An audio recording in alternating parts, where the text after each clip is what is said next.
alone, and local law enforcement is taking steps to prevent anything from getting out of hand. KTLA's Omar Lewis is in downtown. More on those preparations. Hi, Omar. Good afternoon, Lindsay. We are just a few blocks away from Grand Park, where organizers are expecting the biggest crowd and the largest turnout of all the No Kings protests that are taking place across Southern California tomorrow. But before the first signs can even be raised, this is what Caltrans and CHP are doing to ensure safety down here, trying to stop any demonstrators for entering the 101 freeway. This is the on-ramp here at Los Angeles Street in downtown LA. Want to show you the video from overnight as our cameras were rolling. Caltrans crews installed the gates right here on the 101 freeway on and off ramps near Los Angeles Street. The California Highway Patrol requesting the barriers, and they're calling this a proactive safety measure, saying the gates will only be used as needed and as a deterrent to keep people safe and off the freeway ahead of what could be a record turnout. Organizers say this third No Kings campaign could be the largest protest in U.S. history. This comes after that drew 5 million nationwide in an October follow-up rally that brought out more than 7 million people across 2,700 events around the country.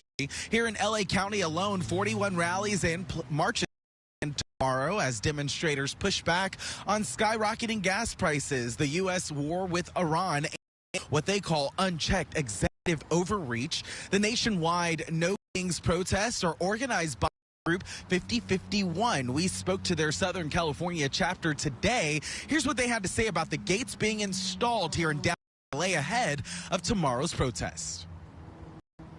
We have no intention of having any protesters on the freeway in the first place, and keeping people safe means keeping them off the freeway. We have all kinds of trainings ahead of time and ways that we make sure our volunteers are prepared. We really are anticipating the largest single-day protest in American history.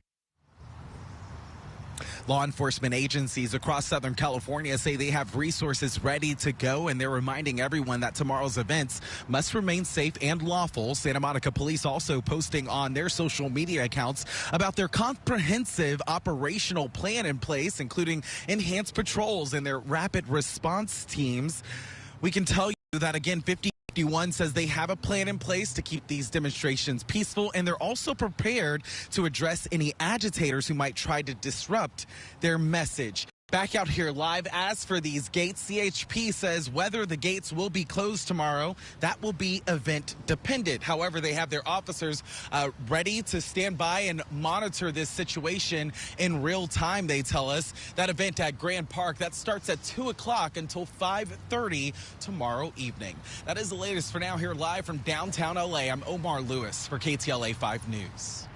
Omar, thank you. Update. Local leaders and community groups gathered today to protest Sheriff Chad Bianco and his investigation into alleged voter fraud. Last week, Bianco, who's running for governor as a Republican, seized more than 650,000 ballots from last November's special election. Organizers of today's news conference say they've filed a petition to the California Supreme Court seeking to force Bianco to return the ballots immediately.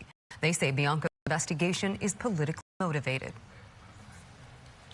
Does not have legal authority to remove ballots from the Registrar of Voters' office, and he does not have legal authority to preside over a recount. We must ensure that only the Registrar of Voters handles canvasses and counts ballots this June, November, and all future elections. State election officials say there is no evidence to support Bianco's claims and warn his actions could undermine trust in the election process. The month-long partial government shutdown that's impacting TSA agents and airports nationwide is now in the hands of Congress. The Senate has passed a funding bill, but the House is pushing back, and spring recess is on the horizon. KTLA's Kareen Winter is live in our news center with an update on that showdown. Hi, Kareen. Hi there, Lindsay. We just heard from a frustrated House Speaker, Mike Johnson. He says he plans to advance a temporary spending measure instead of the Senate-passed DHS funding bill. He rejects that measure. He says he'll put a short-term spending bill on the floor to fund DHS for 60 days to end this partial shutdown. Massive travel delays at U.S. airports, gridlock at security checkpoints. TSA workers are walking off the job. President Trump now announcing he'll sign an executive order directing the Secretary of Homeland Security to grant immediate payments to tens of thousands of TSA officers during the DHS shutdown. The president writing on Truth Social, "I'm using my authorities under the law to protect our great country, as I always do," adding he's instructing the Secretary of Homeland Security to immediately pay TSA agents in order to address this emergency situation and quickly stop the Democrat chaos at the airports. Meantime, early Friday morning, the Senate voted to fund much of DHS and most other agencies except for immigration enforcement, with the agency partially shut down for more than a month. Democrats held firm in our opposition that Donald Trump's rogue and deadly militia should not get more funding without serious reforms, and we will continue to fight for those reforms. I'm grateful, and I suspect that every American traveler will be grateful, that the president has found a way to address the terrible situation at U.S. airports and finally give TSA officers the pay that they're owed. The House still has to pass a bill before it hits the president's desk, leaving a possible shutdown deal in limbo, since some GOP leaders are pushing for more inclusions in the bill, like funding for ICE and Customs and Border Protection. Both agencies, though, can still operate since GOP leaders allocated tens of millions of dollars in extra funding last year. This, you see, would provide 10 years of funding to ICE with zero reforms. 10 years, $100 billion. And that's on top of the $75 billion Republicans already gave ICE last year.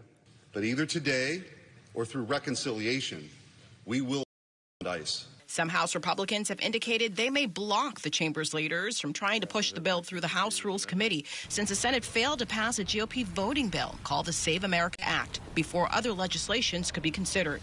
Republican House Speaker Mike Johnson feeling the pressure from the president to cement a deal. What we are going to present and what we're going to vote on this floor, our Rules Committee is working through this right now. We're going to put a clean, simple, continuing resolution that will go until May 26th, just a number of weeks, to allow for all those who sacrificially serve the country and protect other Americans. All these agencies, 10 agencies under the Department of Homeland Security, will continue at their current funding levels to make sure that they are protected. We're going to send that over to the Senate, and we hope that they'll accept that. And again, that would just be a temporary solution. Now, looking ahead, union leaders say that even if the shutdown ends soon, it'll take a while for things to return to normal at airports across the nation. They caution that it could take days or even weeks for TSA staffing levels to get back on track, so prepare for more delays just a bit longer. Lindsay, we'll send it back to you in the studio. Karine, thank you. The FAA is investigating a close call this week in the skies near John Wayne Airport when a passenger jet and a military helicopter came dangerously close to colliding. This comes just days after an Air Canada jet slammed into a fire truck at New York's LaGuardia Airport, killing 2 pilots and injuring dozens of others. KTLA's Orange County Bureau Chief Chip Yost is live in Santa Ana with the details. Hi, Chip. Yeah, hey there. Yeah, this incident that happened here in Orange County is similar to an incident last year that left dozens of people dead in Washington, D.C. United Airlines flight with 168 people on board approached John Wayne Airport Tuesday night. The pilots got an alert that a military helicopter was nearby. This graphic shows the 2 paths both aircraft were on.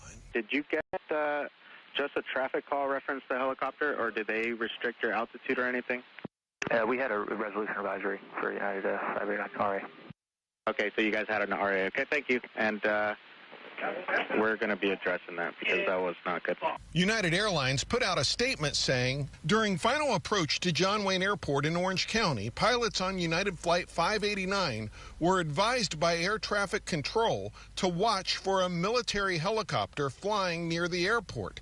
They saw the helicopter and also received a traffic alert, which they responded to by leveling the aircraft. The United flight then landed safely. It just strikes fear into my heart right there to have something so quick that's supposed to be so coordinated and so, I guess, planned out for our safety. To have something like that occur is absolutely insane. That close call came just days after a fatal runway collision between an Air Canada jet and a fire truck at LaGuardia Airport in New York, and a little more than a year after a deadly midair collision between another military helicopter and an American Airlines jet over Washington, D.C. that killed 67 people.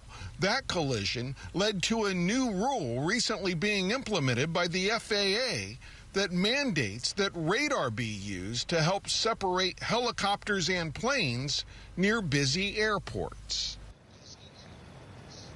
The FAA says it is investigating this case in Orange County and looking into whether or not that new rule we just mentioned was applied properly in this case. For now, reporting here at John Wayne Airport, I'm Chip Yost, KTLA 5 News. Chip, thank you for that update. More still to come on the KTLA 5 News at noon.